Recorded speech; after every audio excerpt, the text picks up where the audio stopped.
conceito da poliarquia, que vem do Robert Down, e ele define a poliarquia como um governo que a soberania reside na coletividade ampla de todos os cidadãos que têm oportunidade plena. Então, ele não restringe só uma simples democracia. Ele coloca que a poliarquia seria onde todo cidadão consegue formular a sua preferência, expressar a sua preferência e ter a sua preferência igualmente considerada. E aí ele vai fazendo, né, paralelos. Por exemplo, se você pega a União Soviética ou o regime iugoslavo, eles tinham um sufrágio universal, as mulheres participavam. Mas era um regime hegemônico, né? Ou seja, tinha um partido único, só tinha uma forma de poder. Só que se você compara, por exemplo, com a Suíça, que tem uma tradição de plebiscitos e democráticas muito antiga, desde 1800 e pouco, apesar deles terem essas ferramentas de contestação do poder através do meio democrático, eles não eram inclusivos. Porque na Suíça, por exemplo, mulheres não podiam participar do pleito, diferente desses regimes únicos, né? Então, ele começa pelo ideal. O ideal seria a poliarquia. Como eu falei, onde todos conseguem se expressar, a sua opinião é considerada e a sua opinião entra no pleito. E a partir da poliarquia, ele vai descendo, né, desse ideal para o que a gente tem de concreto, né? E ele divide em 3 outros principais regimes que não fossem a poliarquia. Então, é uma oligarquia competitiva, ou seja, é um regime que poucos participam, mas existe uma competição entre eles. De certa forma, você pode colocar o Brasil nesse tipo de regime. Então, você tem diversas classes participando do Congresso, disputando poder, estão dentro do pleito, colocando suas ideias, mas não é qualquer um que participa. Tanto que no Brasil, normalmente, para você ganhar uma eleição, em qualquer nível que seja, você precisa de capital. Quem não tem capital, no geral, está fora, né? Ele coloca outro tipo de regime que é a hegemonia inclusiva. No caso, esses que eu já comentei, como a Iugoslávia e a União Soviética, né? Então, são governos de partido único, mas que a participação é mais ampla.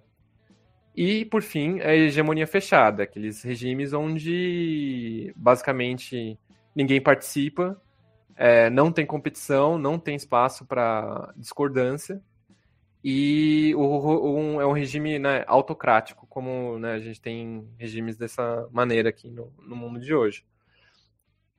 A partir dessa questão da poliarquia, da necessidade de contestação, de participação, a gente pode fazer uma ligação com o fascismo, que é um movimento, né, que novamente está aí, ele sempre esteve presente, avesso, né, à democracia, avesso à liberdade ou à verdade, esses movimentos nacionalistas que acontecem agora no mundo, né, principalmente ocidental, aqui no Brasil, na Itália, nos Estados Unidos, na Alemanha, na Áustria, em diversos países aí do mundo ocidental, que eles nascem dentro do regime democrático e tentam capturar o regime democrático para transitar para um regime não democrático. E eles vão tomando o controle das instituições democráticas, né? Então, dentro do que o Down coloca lá como uma poliarquia, ele constrói como se fosse um axioma, né, um gráfico, que ele coloca o custo da repressão e o custo da tolerância. Então, quanto maior o custo da tolerância, é mais fácil de manter a tolerância. Então, entre a situação e a oposição. Então, se a gente tem um regime onde 2 partidos meio que operam de maneira similar, o custo de um tolerar o outro é baixo. Agora, se você tem, né, um regime e a oposição prega a destruição desse regime, o extermínio do regime vigente, aí o custo começa a ficar alto, porque o custo é o próprio regime em si. E, enquanto isso, ele coloca o quanto custa reprimir esse regime, né? Na Alemanha de hoje, por exemplo, é proibido qualquer tipo de referência nazista, qualquer tipo de símbolo nazista, então existe um custo de reprimir isso, que é falar que o regime de hoje alemão, por exemplo, não é plenamente democrático, porque ele não considera que nazistas têm direito de se expressar. Partindo disso, né, a gente chega no o que é o discurso fascista hoje, a cultura fascista, a cultura nacionalista hoje. Então, o discurso fascista hoje, ele prega que a democracia não é necessariamente ruim, mas que ela foi capturada por grupos minoritários que não têm o interesse da nação por cima de tudo. Né?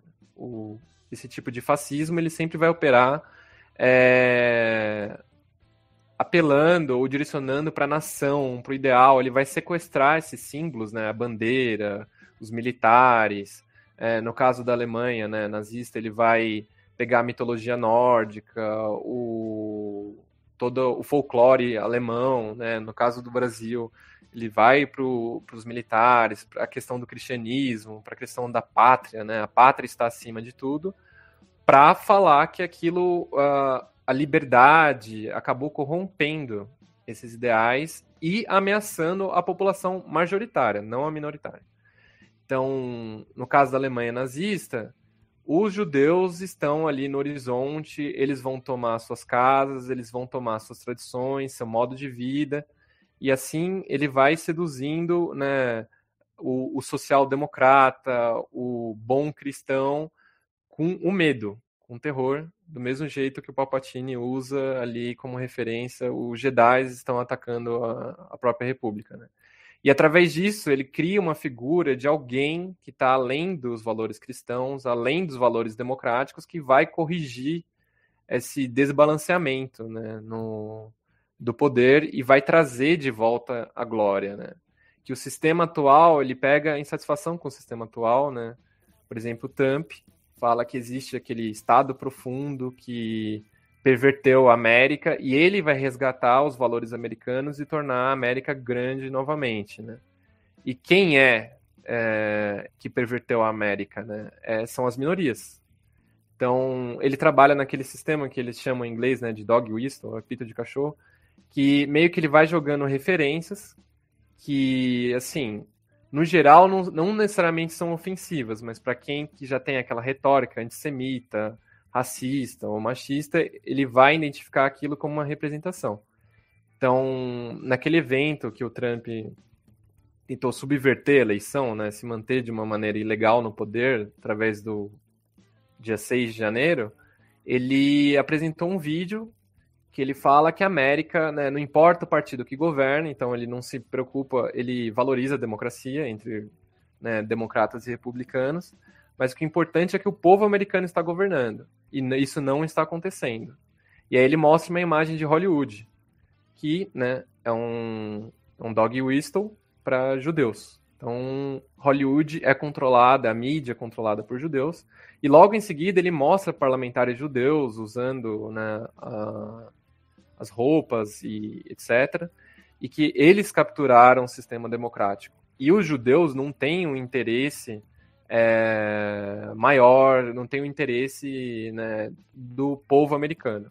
Logo em seguida, ele mostra as Nações Unidas e a União Europeia, puxando aquilo, de novo, para quem conhece, a questão do protocolo dos sábios de Sião, em um governo global que não tem um interesse local.